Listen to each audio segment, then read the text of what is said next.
Have you ever pondered the consequences of extending a helping hand? An intriguing conundrum, isn't it? As practitioners of stoicism, we recognize that while it's human nature to offer aid, it's equally crucial to exercise discernment. You see, the act of helping itself is not a simple one-way street. It's a complex interplay of emotions, intentions, and outcomes. In the realm of stoicism, we are taught to maintain emotional equanimity, irrespective of external circumstances. We strive to make decisions based on reason rather than emotion. This philosophy can guide us when deciding whom to help. Because, dear friends, not everyone who seems to need help truly deserves it. There are those whose circumstances are self-induced, those who manipulate kindness, and those who never learn. So as we delve deeper into this discussion, we invite you to question your preconceived notions of aid.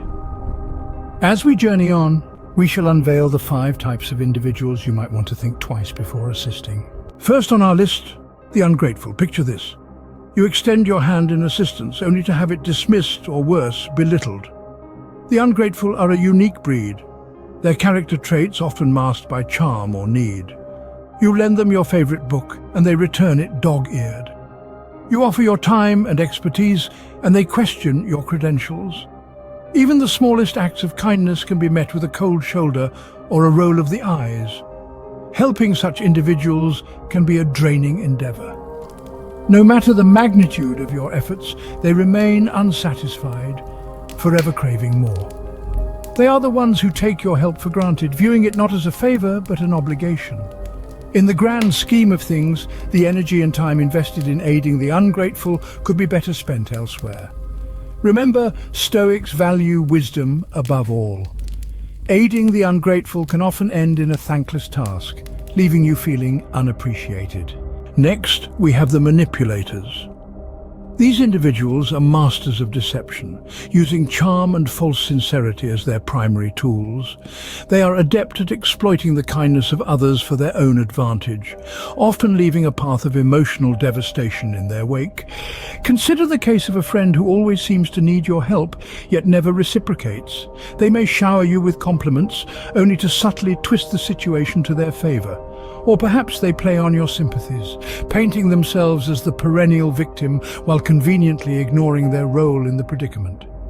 The harm these manipulators cause can be profound. They erode trust, breed resentment, and can leave you questioning your own judgment. It's a psychological toll that can take years to heal, if at all.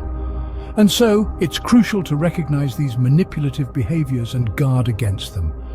For lending a hand to manipulators can result in emotional turmoil and loss of trust. The third type, the perpetual victims. Now these are the individuals who seem to always find themselves on the receiving end of life's hardships. They are the ones who are forever embroiled in some crisis or another, always bemoaning their fate, yet doing little to alter their circumstances. Perpetual victims have a knack for wallowing in their problems rather than seeking solutions. They are champions at spinning tales of woe, each more tragic and heart-wrenching than the last. But herein lies the rub. They are often more interested in garnering sympathy than in actually improving their situation. When we attempt to help these individuals, we often find ourselves trapped in a cycle of dependency. Like a moth drawn to a flame, the perpetual victim is attracted to those who offer help, only to drain their resources without any real change. This is not a path to growth, but a road to stagnation. Helping perpetual victims often fosters dependence, not progress. Fourthly, we encounter the unchanging. The unchanging are those who, like the mighty oak, stand unyielding in the face of time and tide. They are marked by their steadfast refusal to adapt, to evolve, or to grow. Picture, if you will, the friend who persists in harmful habits, despite the toll it takes on their health, or the colleague who resolutely sticks to outdated methods, in spite of the inefficiencies they cause. These individuals are not simply resistant to change, they are adamantly opposed to it. Attempts to aid them often prove to be futile exercises, much like trying to move a mountain with a spoon. Their resistance to growth is as steadfast as the changing of the seasons, a cycle that repeats with predictable monotony. Assisting the unchanging can lead to a cycle of stagnation as they resist growth. Thus, it is often better to conserve your energy for those who are willing to accept help and make the necessary changes. Finally, we have the narcissists. These individuals are a breed apart, often characterized by an inflated sense of self-importance and an insatiable thirst for admiration. They navigate the world with a self-centered compass, often oblivious to the needs and feelings of others. Picture a friend who monopolizes every conversation, steering it towards their achievements, their problems, their world. They're quick to dismiss your experiences, your thoughts, your feelings. Helping narcissists can be a perilous journey. You might find yourself in a one-sided relationship, where your needs are overlooked, your words unheard, your presence unacknowledged. You become merely a mirror reflecting their grandiosity, a tool to feed their ego. The Stoic philosophy encourages us to help others, but it also teaches us the value of self-care and setting boundaries. It's a balancing act. As much as we might want to extend a helping hand, it's crucial to recognize when our efforts are being exploited. Aiding narcissists can result in a draining, one-sided relationship. To recap, we've delved into 5 types of people you might want to reconsider before extending your helping hand. The ungrateful, who, like black holes, swallow all kindness without a trace of recognition.